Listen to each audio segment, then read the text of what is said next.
TV 24 news ವಾಹಿನಿಗೆ ಸ್ವಾಗತ. ಮುಖ್ಯ ನ್ಯಾಯಮೂರ್ತಿ ಬಿಆರ್ ಗವಾಯಿ ಅವರ ಮೇಲೆ ಶೂ ಎಸೆದ ಪ್ರಕರಣದ ಆರೋಪಿ ರಾಕೇಶ್ ಕಿಶೋರ್ ಎಂಬ ವಕೀಲರನ್ನ ಕೂಡಲೇ ಬಂಧಿಸಿ ಕಾನೂನು ಕ್ರಮ ಕೈಗೊಳ್ಳುವಂತೆ ಒತ್ತಾಯಿಸಿ ಸಿರುಗುಪ್ಪ ತಾಲೂಕು ಸರ್ವಧರ್ಮೀಯರ ಡಾಕ್ಟರ್ ಬಿಆರ್ ಅಂಬೇಡ್ಕರ್ ಸಂಘದಿಂದ ಮಾನ್ಯ ರಾಷ್ಟ್ರಪತಿ ಅವರಿಗೆ ಶಿರಸ್ತೇದಾರ್ ಸಿದ್ಧಾರ್ಥ್ ಕಾರಂಜಿ ಅವರ ಮೂಲಕ ಮನವಿ ಸಲ್ಲಿಸಲಾಗಿದೆ.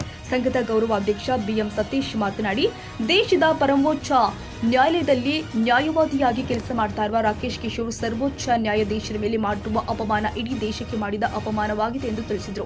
ಅಧ್ಯಕ್ಷ ಡಾಕ್ಟರ್ ಕೊಡ್ಲೆ ಮಲ್ಲಿಕಾರ್ಜುನ ಮಾತನಾಡಿ, ರಾಕೇಶ್ ಕಿಶೋರ್ ಎನ್ನುವ ವಕೀಲರು ಶ್ರೀ ವಿಷ್ಣುವಿನ ಮೂರ್ತಿ ಭಗ್ನಗೊಂಡಿದ್ದು ಮರುಸ್ಥಾಪನೆಗಾಗಿ ಸಾರ್ವಜನಿಕ ಹಿತಾಸಕ್ತಿ ಅರ್ಜಿ ಸಲ್ಲಿಸಿರುತ್ತಾನೆ. ಕೋರ್ಟ್ನಲ್ಲಿ ತನಗೆ ಹಿನ್ನಡೆಯಾದಲ್ಲಿ ಬೇರೆ ಒಂದು ಪೀಠಕ್ಕೆ ಅರ್ಜಿ ಸಲ್ಲಿಸಬಹುದಾಗಿತ್ತು. ಆದರೆ ದಲಿತ ಸಮುದಾಯದ ವ್ಯಕ್ತಿಯೊಬ್ಬರು ಮುಖ್ಯ ನ್ಯಾಯಮೂರ್ತಿಯ ಪೀಠದಲ್ಲಿ ಕೂತು ನ್ಯಾಯ ಕೊಡೋದು ಒಪ್ಪಿಕೊಳ್ಳದ ಮನಸ್ಥಿತಿಯುಳ್ಳ ಮನುವಾದಿ ವಕೀಲರು ಈ ರೀತಿ ಕೃತ್ಯವನ್ನು ಎಸಗಿದ್ದು ಕೂಡಲೇ ಅವರನ್ನು ಬಂಧಿಸಿ ಸೂಕ್ತ ಕ್ರಮ ಜರುಗಿಸಬೇಕು ಎಂದಿದ್ದಾರೆ. ಅಖಿಲ ಕರ್ನಾಟಕ ವಾಲ್ಮೀಕಿ ನಾಯಕ ಮಹಾಸಭಾ ಅಧ್ಯಕ್ಷ ಟಿ ನರಸಿಂಹ ನಾಯ್ಕ, ಕುರುಬ ಸಮಾಜದ ಅಧ್ಯಕ್ಷ ದಮ್ಮೂರು ಸೋಮಪ್ಪ ಪ್ರತಿಭಟನೆಯನ್ನು ಉದ್ದೇಶಿಸಿ ಮಾತನಾಡಿದರು. ಒಂದು ಇದಕ್ಕೆ ಸೂ ಎಸ್ದಾನಂದ್ರೆ ಮತ್ತೆ ಅವನು ಎಷ್ಟು ಮೂರ್ಖ ಇದ್ದಾನೆ. ಅವನು ವಕೀಲ ಅಂತ ಹೇಳೋಕೆ ಕೂಡ ಲಾಯಕಲ್ಲ, ಅವನು ನಾಲಾಯಕು ಅಂತ. ಇದಕ್ಕೆ ನಾವು ಯಾಕಂದ್ರೆ ನಾವು ಒಗ್ಗಟ್ಟಾಗಿಲ್ಲ ಅಂದರೆ ಇಂದ ನಮ್ಮ ಮೇಲೆ ದೌರ್ಜನ್ಯ ನಡೀತಾ ಇರ್ತಾವೆ. ಬಾಬಾ ಸಾಹೇಬ್ ಅಂಬೇಡ್ಕರ್ ಮಾಡಿದ್ದು ನಮಗೆ ಎಲ್ಲ ಸಂವಿಧಾನ ಕೊಟ್ಟೋದಕ್ಕೆಲ್ಲ ಇಷ್ಟ ಐತಿ.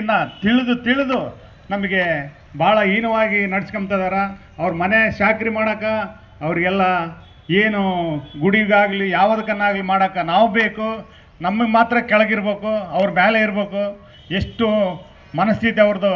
ಈ ಮನಸ್ಥಿತಿನ ನಾವೆಲ್ಲರೂ ಒಗ್ಗಟ್ಟಾದ್ರೇ ಅವ್ರಿಗೆ ಈ ಸಲ ಸುವಹಿಸ್ದಾನ ಇನ್ನೊಬ್ಬನು ಮಾಡೋಕ್ಕೆ ಇನ್ನೊಂದು ಯಾವುದೋ ಥರ ನಮ್ಮ ಮೇಲೆ ಅವಮಾನ ಮಾಡೋಕ್ಕೆ ಪ್ರಯತ್ನ ಮಾಡ್ತಾರೆ.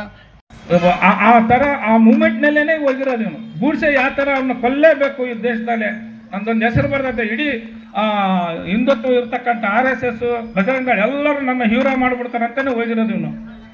ಆದರೆ ಅವತ್ತಿನ ದಿನ ಬೇರೆ ಪರಿಸ್ಥಿತಿ ಆಗ್ತದೆ, ಇವತ್ತಿನ ದಿವಸ ಬೇರೆ. ಇವತ್ತೆಲ್ಲ ಕೂತ್ಕೊಂಡಿಷ್ಟು ನಾವು ವೇದಿಕೆಯಿಂದ ಖಂಡಿಸ್ಲಿಕ್ಕತ್ತೀವಿ. ಅವತ್ತು ಖಂಡಿಸ್ಲಿಕ್ಕೆ ಇರಲಿಲ್ಲ, ಗಾಂಧೀಜಿಯವರಿಗೆ ಬೆಂಬಲ ಇರಲಿಲ್ಲ. ಎಲ್ಲ ಮಾನವಾದಿಗಳು ತುಂಬಿಕೊಂಡಿದ್ರು. ಇವನ್ನೆಲ್ಲ ನೀವು ಮಾತಾಡಿದ್ರು ಎಲ್ಲ ಇಲಾಖೆಗಳಾಗ. ನಮ್ಮ ನರಸಿಂಹನಾಯಕಣ್ಣ ಅಂತ ಮಾತಾಡಿದ್ರು, ಕ್ರಾಂತಿಕಾರಿಯಾಗಿ ಮಾತಾಡೋದ. ಎಲ್ಲ ಇಲಾಖೆಗೆ ಅವರೇ ಏನಾಗ್ತದೆ ಕೆಲಸ ಎಲ್ಲದನ್ನು ತುಂಬಿಕೊಂಡು ಅವರೇ ಮಾಡ್ಕೊಳಕ್ಕೆ ಹೋದಾಗ ನಮ್ದೇನು ಉಳಿದಿದೆ? ನಮ್ಗೆ ಉಳಿದಿರೋದು ಒಂದೇ ಬಾಬಾ ಸಾಹೇಬ್ರೆ ಅಂದರೆ ಶಿಕ್ಷಣ ಸಂಘಟನೆ ಹೋರಾಟ.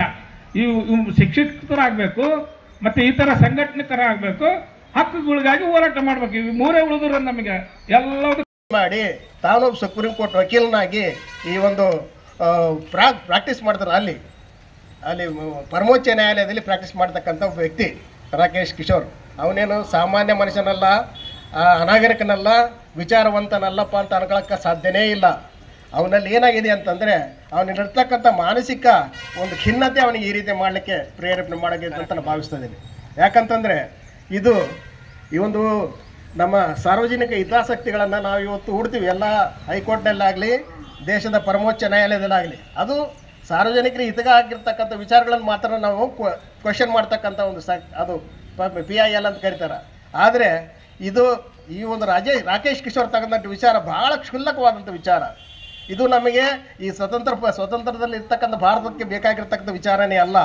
ಯಾಕಂತ ಹೇಳ್ತಾ ಇದ್ದೀನಿ ಅಂದರೆ ಸುಮಾರು 700-600 ವರ್ಷಗಳ ಹಿಂದೆ ನಡೆದಂಥ ಕೃತ್ಯವನ್ನು ಅದನ್ನು ಏನಾಗಿದೆ ಅವತ್ತಿನ ದಿವಸ ಅಂತಂದರೆ ಮೊಘಲರು ಆಡಿರ್ತಕ್ಕಂಥ ಸಂದರ್ಭದಲ್ಲಿ ಮಧ್ಯಪ್ರದೇಶದಲ್ಲಿರ್ತಕ್ಕ ಗುಜರಾವಲ್ಲಿರ್ತಕ್ಕಂಥ ದೇವಸ್ಥಾನಗಳು ಏನೆಲ್ಲ ಶಿಲ್ಪಗಳು ಕೆತ್ತನೆಗಳಿದ್ವಲ್ಲ, ನಮ್ಮ ಕೊಡ್ಲೆ ಮಲ್ಲಿಕಾರ್ಜುನ ಹೇಳಿದಂಗೆ ಅವನ್ನ ಬಯಲಿಗೆ ತಂದಿದ್ದು ನಮ್ಮ ಕನ್ನಿಂಗ್ಹ್ಯಾಮ್ ಅಂತ ವ್ಯಕ್ತಿ ಬ್ರಿಟಿಷ್ ಸರ್ಕಾರದಲ್ಲಿದ್ದಾಗ.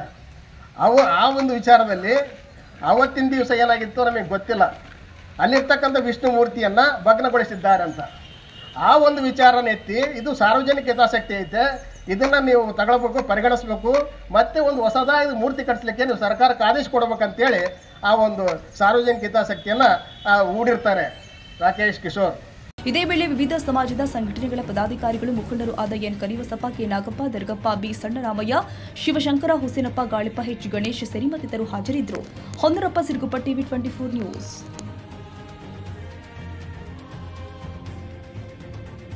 ಕನ್ನಡಿಗರ ಮೆಚ್ಚಿನ ನಿಮ್ಮ ಟಿವಿ 24 ಕನ್ನಡ ನ್ಯೂಸ್ ವಾಹಿನಿ ಇದೀಗ ಟಿವಿಯಲ್ಲಿ ಲಭ್ಯ.